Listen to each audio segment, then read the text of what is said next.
Hello everyone, hopefully you are well. তো এই ভিডিওতে আমি আলোচনা করব তোমাদের মাথায় এখন ঘুরপাক খাচ্ছে এমন কিছু প্রশ্নের সমাধান দেওয়ার জন্য। তোমাদের মাথায় এখন কি কি প্রশ্নে ঘুরপাক খাচ্ছে তার যদি একটু ওভারভিউ করি, তাহলে সেটা হলো: আমার অ্যাডমিট কার্ড ডাউনলোড করতে সমস্যা, বা সেকের সার্ভার ডাউন, এইটা একটা প্রবলেম তোমরা।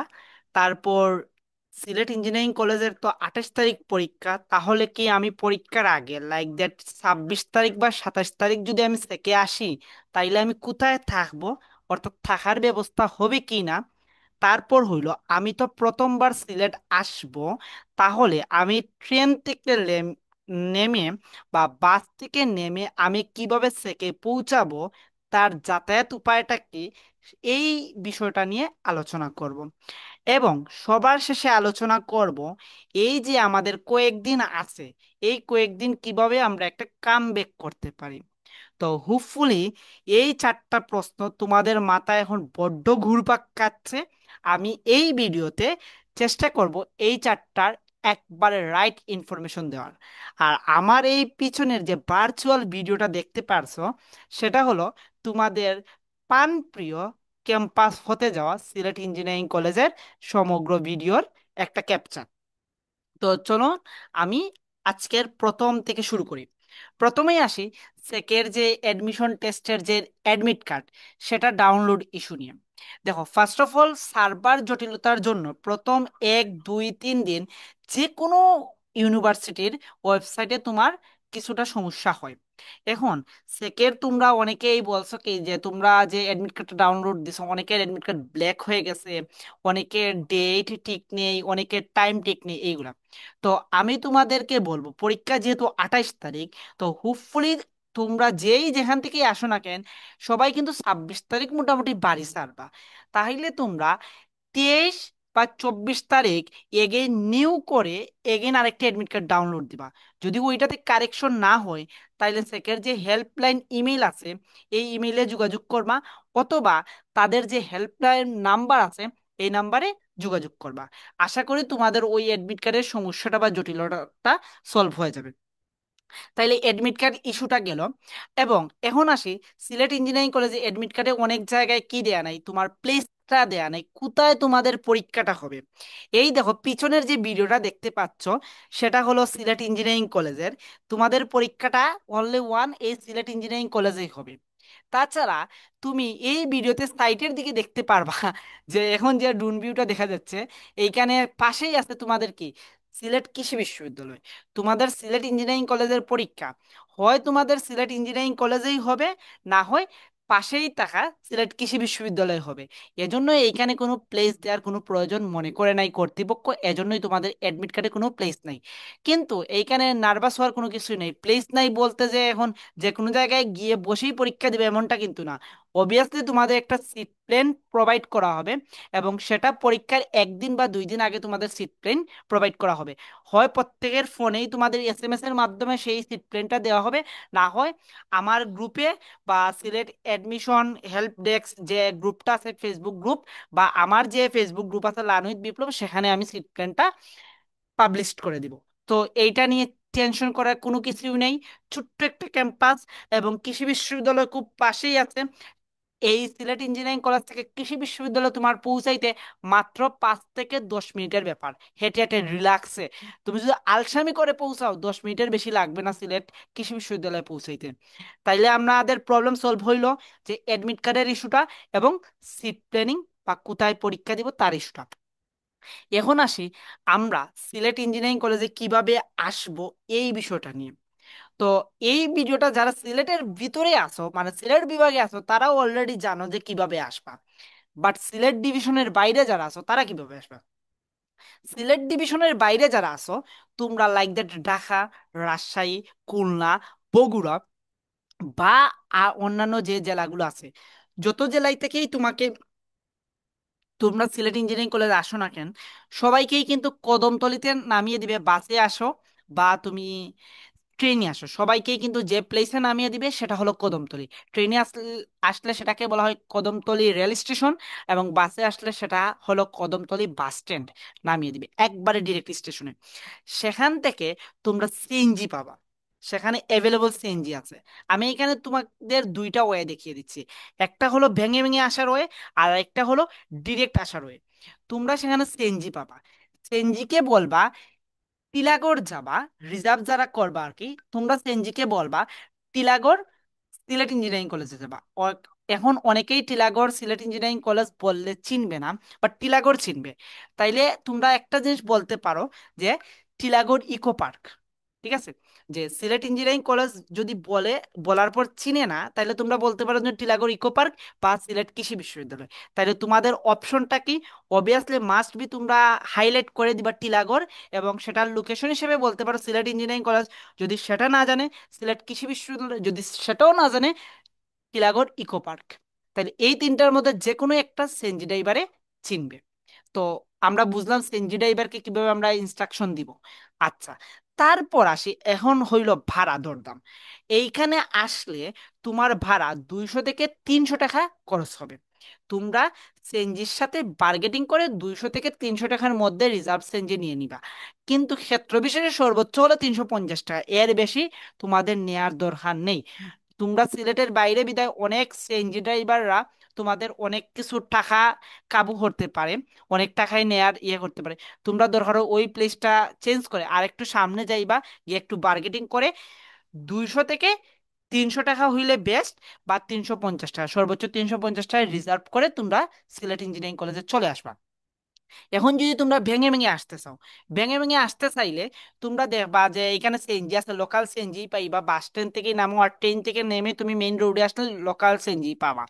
সিএনজি একটা সাউন্ড উল্লেখ করে, সেটা হলো হফার অফার হফার। ঠিক আছে, এটা সিলেটে আসলে তুমি ইউজ টু হইলেই বুঝতে পারো অফার মানে কি। এইখানে একটা নদী আছে, সেটা হলো সুরমা নদী। তো একটা গান আছে, সুরমা গাঙ্গের পারে বাড়ি আর কি, আমরা অক্কল সিলেটি। তো ওই সুরমা নদীর, তুমি যখন বাস স্ট্যান্ড আসো তখন সুরমা নদীর এই পার, আর তুমি যখন আসবা বন্দর বলে, এই বন্দরটা হইলো সুরমা নদীর ওই পার। তো ওই পারকে সিলেটের ভাষায় বলা হয় হফার। তো তুমি সিলেটে যে সিএনজি আছে এইগুলাই মানে উচ্চারণ করে হফার অফার অফার। তো তোমরা সিএনজি ড্রাইভারকে বলবা ভাই হফার যাব। ঠিক আছে, বা হফার না বলে তোমরা বন্দরও বলতে পারো। তো হফার বা বন্দর যাই বলো না কেন, বললা ভাড়া হইলো তোমার লোকাল ভাড়া 20 টাকা, সিএনজিতে লোকাল ভাড়া 20 টাকা।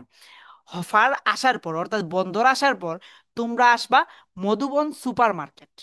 অফার আসার পর Madhuban super market, Madhuban super মার্কেটে আসার পর যে কোনো সিএনজিকে বলবা যে টিলাগড় যাবা। সেখানে টিলাগড়ের ভাড়া হলো সিএনজি ভাড়া 15 টাকা। আর তোমরা লেগুনা পাবা, ওই লেগুনার ভাড়া হইলো 10 টাকা।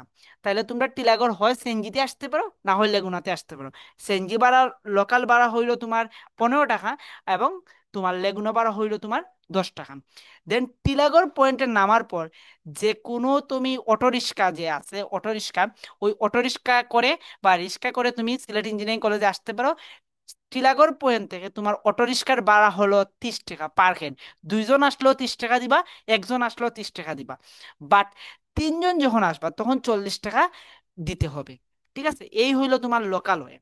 আবার তুমি যদি টিলাগড় সরি তুমি যদি কদমতলী বাস স্ট্যান্ড থেকে বা কদমতলী রেল স্টেশন থেকে তুমি ডিরেক্ট যদি আম্বরখানাতে চলে যাও, সেক্ষেত্রে তোমার ভাড়া পড়বে 40 টাকা লোকাল ভাড়া। তাইলে তুমি আম্বরখানাও যাইতে পারো। আম্বরখানা থেকে তুমি ডিরেক্ট, আম্বরখানা থেকে তুমি কি করবা, সিএনজিতে উঠে তুমি টিলাগড় মাদানী পয়েন্টে আসবা। টিলাগড় মাদানী পয়েন্ট এমসি কলেজের গার্লস হোস্টেলের পাশে পয়েন্ট। সো টিলাগড় মাদানী পয়েন্টে আসবা। আম্বরখানা থেকে টিলাগড় মাদানী পয়েন্টের সিএনজি, লোকাল সিএনজি ভাড়া হলো 15 টাকা। এবং ওই মাদানী পয়েন্ট থেকে তুমি পায়ে হেঁটেও আসতে পারো, প্রায় 1.2 কিলোমিটার দূর সিলেট ইঞ্জিনিয়ারিং কলেজ। বা তুমি যদি রিক্সা বা অটো যাই পাও না কেন, ওইটা যদি আসো তাইলে ওইটার লোকাল ভাড়া হলো 20 টাকা। তো হোপফুলি আমরা বুঝতে পারছি কিভাবে আমরা সিলেট ইঞ্জিনিয়ারিং কলেজে আসব, বাস স্ট্যান্ড থেকে বা রেল স্টেশন থেকে। এখন হইল, আমি যদি 26 তারিখ বা 27 তারিখ আসি, তাইলে আমি কোথায় থাকবো, কোথায় খাইবো, এই বিষয়ে বলবো। তাইলে দেখো, তুমি যদি 26 তারিখ বা 27 তারিখ আসো, তো তুমি সিলেট ইঞ্জিনিয়ারিং কলেজে ডিরেক্ট চলে আসবা। এইখানে এসে তোমার থাকার কোনো অসুবিধা হবে না। তোমাদের জন্য দুইটা ছাত্র হল আছে এবং একটা মসজিদ আছে। এই তিনটা জায়গায় তোমাদের থাকার ব্যবস্থা করে দেওয়া হবে। আর মেয়েদের জন্য মেয়েদের হোস্টেল আছে, মেয়েদের হোস্টেলও মেয়েদের জন্য থাকার ব্যবস্থা করে দেওয়া হবে। এখন তোমার পরিচিত কেউ থাকতে হবে না, কারো পরিচিত থাকা লাগবে না। যে কেউ এসে বলবা যে ভাই আমি অ্যাডমিশন ক্যান্ডিডেট, আমাকে একটু টাকার ব্যবস্থা করে দাও, তাইলেই দেখবা যে সিলেট ইঞ্জিনিয়ারিং কলেজে যে কেউ তোমাকে টাকার ব্যবস্থা করে দিবে। হ্যাঁ, এখন তোমাদের এত বেশি ফ্যাসিলিটিস দেয়া হয়তো বা পসিবল হবে না, তোমাদের গণরুমে থাকার একটা ব্যবস্থা করে দিবে কারণ তোমরা অনেক ইউজ স্টুডেন্ট। তো একদিন বা 2 দিন জাস্ট অ্যাডজাস্ট করে নিবা। এখন অনেকেই বলছে যে গার্জিয়ান আসলে কিভাবে তা, এখন দেখো তুমি যদি 26 তারিখে আসো তাইলে গার্জিয়ান 2 দিন থাকতে হবে, আর তুমি যদি 27 তারিখ রাতে আসো তাহলে গার্জিয়ান জাস্ট এক রাতের বিষয়, তাইলে একটু অ্যাডজাস্ট করে থেকে নিবা। বাট 2 দিন আগে আসলে বলবো যে গার্জিয়ান না নাই বেটার। বা তোমরা যদি সাইটে চাও তাইলে তোমরা যে কোনো মেস টেস বা হোস্টেল টোস্টেলে বা আবাসিক হলে, মানে হোস্টেলে হোটেলে তোমরা থেকে নিতে পারো, গার্জিয়ানকে পেন দেওয়া আসলে খুব কষ্টের বিষয় আর কি। আচ্ছা, তো এই বিষয় গেল যে থাকা নিয়ে কোনো চিন্তা করতে হবে না। ইন টাইম ট্রেনের টিকিট কেটে ট্রেন থেকে নেমে বা বাস থেকে নেমে যে ইনস্ট্রাকশন একটু আগেই বলছে এই ইনস্ট্রাকশন অনুযায়ী তুমি সিলেট ইঞ্জিনিয়ারিং কলেজে চলে আসো। দ্যাটস ওয়াই তোমার থাকার কোনো অসুবিধা হবে না। আর আমার নাম্বার চাইলে তোমরা কালেক্ট করে নিতে পারো, নিয়ে আমাকে SMS করেও তোমরা চলে আসতে পারো, কোনো সমস্যা নেই। যতটুকু পারি হেল্প করবো, ঠিক আছে। বাট চেষ্টা করবা, এখন যেহেতু দেশের পরিস্থিতি ভালো না, সব সময় নিজের মানি ব্যাগ, ওয়ালে, মোবাইল ফোন, এইগুলো বা নিজের যে ডকুমেন্টস গুলো আছে এইগুলো একটু খেয়ালে থাকবা। ছিনতাইকারীর হাত থেকে রক্ষা পাওয়ার একটু চেষ্টা করবা, কারণ দেশের পরিস্থিতি আসলেই খারাপ। আচ্ছা, যাই হোক, এখন আসি প্রিপারেশনের বিষয়। শেষ সময়ের প্রিপারেশন বলতে আর কোনো কিছুই নাই, কারণ তোমরা অনেক বেশি পড়াশোনা করছো। এখন শেষ সময়, আর আছে তোমাদের 7 দিন। তো এখন যে জিনিসটা করবা, বারবার তোমার ওই ফর্মুলাগুলো রিকল করতে থাকো, ফর্মুলাগুলো রিকল করতে থাকো। আর আরেকটা বিষয়, কাট মার্কস কত হয়, কাট মার্কস ডিপেন্ডস করে তোমার পরীক্ষার প্রশ্নের উপর। তবুও আমি বলে দেই, যেভাবেই হোক 55 অ্যানসার করার ট্রাই করবাম। আরো কিছু এক্সট্রা কিছু কথাবার্তা বলে ফেলি, সেটা হলো যে ফিজিক্সের ক্ষেত্রে বা ম্যাথের ক্ষেত্রে বা কেমিস্ট্রির ক্ষেত্রে আমাদের একটা ভ্যালু লিখলাম, তারপর সেটার ইউনিট দিতে হবে কিনা। আমার সাজেশন মাস্ট বি ইউনিট দিতে হবে।